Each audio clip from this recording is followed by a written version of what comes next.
खुदाई है। तूने कैसी ये दुनिया बनाई है।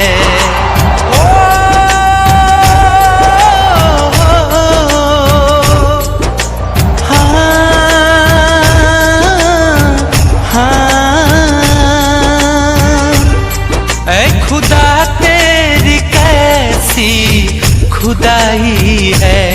तूने कैसी ये दुनिया बनाई है। प्यार करने वालों को सताया जा रहा है। प्यार करने वालों को सताया जा रहा है। क्यों मोहब्बत का नक्शा मिटाया जा रहा है। क्यों मोहब्बत का नक्शा मिटाया जा रहा है।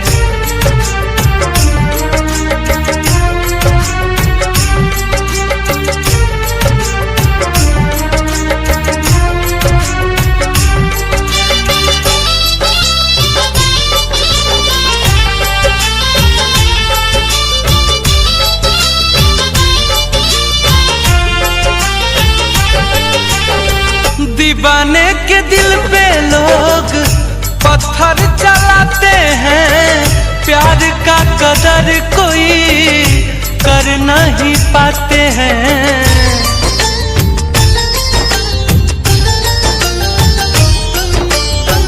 दीवाने के दिल पे लोग पत्थर चलाते हैं। प्यार का कदर कोई कर नहीं पाते हैं।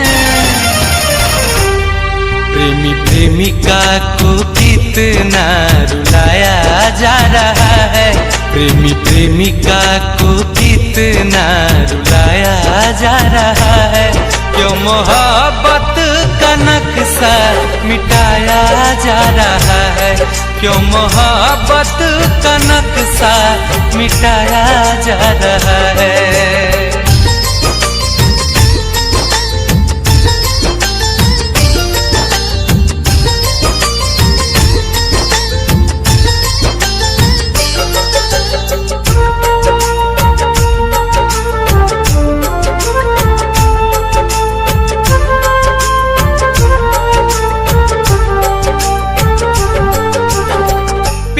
क्या कसूर है जो लोग इससे लड़ते हैं।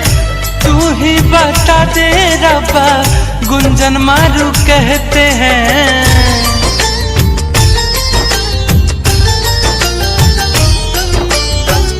प्यार क्या कसूर है जो लोग इससे लड़ते हैं। तू ही बता दे रब्बा अपू हंसमुख कहते हैं। प्यार आग लगा के जलाया जा रहा है।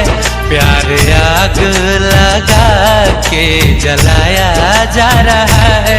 क्यों मोहब्बत का नक्शा मिटाया जा रहा है। क्यों मोहब्बत का नक्शा मिटाया जा रहा है। ऐ खुदा तेरी कैसी खुदाई है। तूने कैसी ये दुनिया बनाई है।